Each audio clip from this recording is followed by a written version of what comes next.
Mitch McConnell just released this photo containing one very funny detail. The 84-year-old senator has been in the hospital for about a month and is under enormous public pressure to prove that he's still alive. Here's the funny part. If you zoom in, you'll see that it's today's copy of the Washington Post. McConnell did this to prove that the photo was taken today. This is what's called a proof of life, and it's often used by kidnappers to prove that a hostage is still alive. That a US senator is using this tactic is hilarious for two reasons. First, it shows he knows how little people trust him. And second, it implies that McConnell's a hostage, which he does actually look like.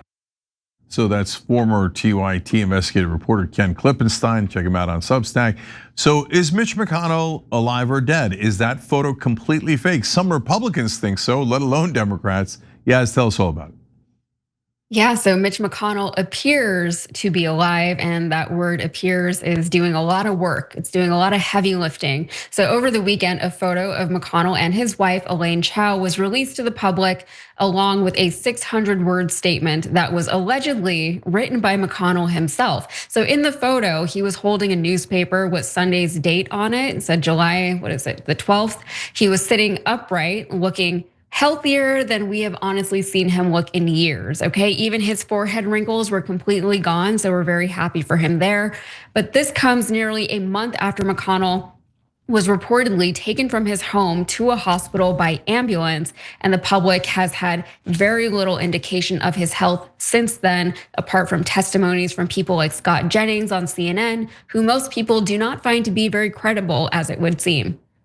So the situation was so dire that Kentucky Governor Andy Beshear, who is a Democrat, by the way, implored McConnell's office to please provide some sort of proof of life, because the constituents of Kentucky, like, they deserve to know whether or not they have a senator representing them. So now we have this photo and the written statement. Is it convincing enough? Is it enough for people? Is this the proof of life that we were all looking for? Well, the public has already been bracing for a weekend at Bernie's type situation to play out. And in the age of AI, anything is possible, especially with an administration that is particularly fond of AI. So for one, the newspaper is mostly out of frame in the picture, and it is wildly out of focus. You can sort of make out the date on the newspaper if you zoom in, but nothing else is really legible or clear even when you zoom in.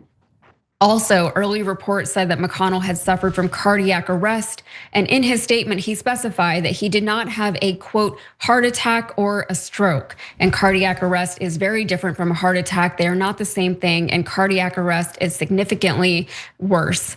Also, internet sleuths have alleged that the photo has no metadata on it, with one investigator claiming that her search of McConnell mentions on the Wayback Machine, all mentions of him from 2023 had been wiped from the internet archive apart from just one mention. There is no way that there was only one time that Mitch McConnell was mentioned on the internet in 2023. However, even MAGA is skeptical about this. It's not just people on the left. Here is Ron Johnson musing that the photo might be fake. I saw a picture that I'm not sure I believe is actually Mitch McConnell from the hospital after what I've heard and what I've seen. Do you believe Mitch McConnell is the one who said, I'm okay, here's the picture of my wife, Elaine Chao, and I in that hospital bed? Well, I just heard from some other source that was an older photo. So I really don't know. I haven't talked to Mitch. I certainly wish he and his family well. So that was Ron Johnson. How many of you guys are guilty of doom scrolling late at night on social media, looking at the news and then wondering why you can't fall asleep? Nothing pairs worse with trying to wind down than a bright screen lighting up your face and headlines playing on a loop in your head. Here's what's actually happening. The stress, the screen time, it all raises your core body temperature. And a body that's too warm can't get into deep sleep. Trust me, getting your sleep environment under control can change everything. Enter ChiliPad 2.0, the water-based mattress topper that actively controls your bed temperature from 55 to 115 degrees all night long. No new mattress, no renovation. It actively cools using just water. Fans only move hot air around. ChiliPad actually pulls heat away from your body. Precise, consistent comfort, and the new nightstand remote senses when you get into bed and kicks on automatically. Dual zones mean you and your partner each set your own temperature, no subscription needed. You get a 2-year warranty, and they're designed and assembled right here in the USA. Visit www.sleep.me/TYT to get up to $255 off your ChiliPad 2.0 with code TYT. That's www.sleep.me/TYT. Free shipping, free returns, and a 30-night trial so you can test it out, dream big, and wake up better. The headlines will still be there in the morning.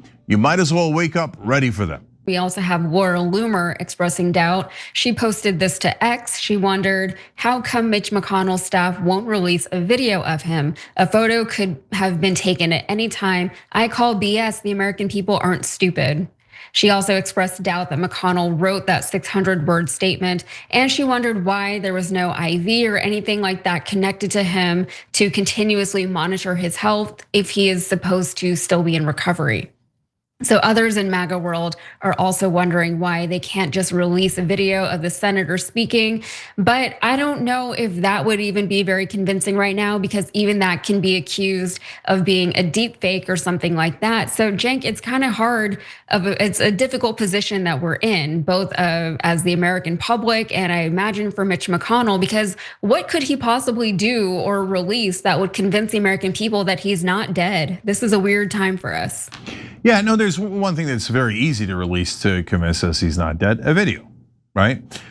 So look, I'll tell you what I know and don't know. I have no idea if that picture is fake. I'm not an expert on that. And please don't make me agree with Laura Loomer. That's just it's too painful. And she's not the only one saying it. It's just interesting that she's saying it as a right winger or an extreme, whatever she is, right?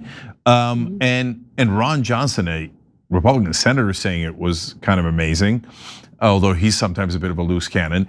But overall, I know he didn't write that statement. That statement was very lucid. It went into great detail. It was, and it was the guy who is barely alive did not write that statement. There's no freaking way, right? So that one's clear, and PR people write all those statements anyway. So is he alive or just dead and they're refusing to tell anyone? Well, yes, my point about that is it goes not to the Mitch McConnell story, but to the state of how things are in America, that no one believes them. Like in the old days, if the Republican senator who was the leader of the Republicans for decades in the Senate tells you that he's alive, or his staff tells you he's alive, no one would have questioned that.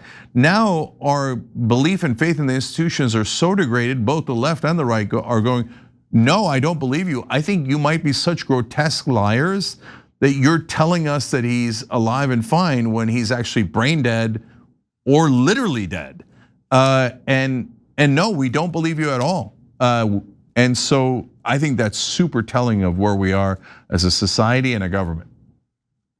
Yeah, and none of this is beyond them, right? Them outright lying to millions of Americans is not beyond them. This is just something that they would do, right? Even watching Scott Jennings on CNN, and he was like, oh yeah, he called me and we spoke on the phone for 20 minutes and had this super weird random conversation about everything in the world all at once. Like, it was so unbelievable. Even if he had said he called me and was like, hey Scott, I'm alive, I'm okay, don't worry about me, I'm trying to get back to work, blah, blah, blah.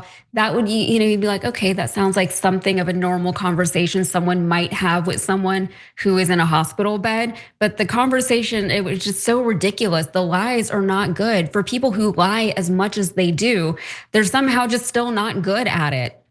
And the people who continue to fall for these lies, it's like you really need to stop being so gullible. You need to have a modicum of skepticism in you, right? And I'm not saying that we all need to become conspiracy theorists. I'm not saying that we all need to just completely disregard whatever is left of reality. I think we need to just be a little bit careful on who we trust. For example, the people who still trust Donald Trump when he says things, the people who voted for RFK Jr., because he said he was going to clean up the food supply, and look at what's happened now. All of these people, you have to wonder, like, why did you believe that they were actually going to do the things that they said? One thing that I've been talking about a little bit in my videos on Rebel HQ is that it's very easy to run a political campaign. If I wanted to run as a MAGA candidate, I would know how to do that. You would know how to do that, Cenk. We know the things that these people want to hear. We would know the things that we would have to say just to get people over on our side. It's very easy to pretend to be a progressive even. Just say the things that you know that people want to hear you say. And in this country, we have to be able to look at people and be a little bit discerning. And when we're given new information, to be able to interpret that and to use that to look forward and be like, why might they be lying about this? What motives are behind all of this? I know that we want to be able to trust people. And I think that is what is hurting so many Americans, is we want to believe that there is someone out there who's looking out for us, who wants the best for us, who wants the best for this country. But unfortunately, so much of that is just not present right now in our executive branch, in our judicial branch, or in our legislative branch. We need to be so much more savvy as the American people so we can stop getting got by these dumb people. And they're not even good. It's insulting to us. Michael Short texted me in the morning and said, Scott Jennings had a 20-minute conversation with Lindsey Graham. That's how I found out that Lindsey Graham had died. So guys, if he can do a 20-minute conversation with Scott Jennings, he can do a 20-second video. He's not healthy. Let's put it that way. Every time you ring the bell below, an angel gets his wings. Totally not true, but it does keep you updated on our live shows.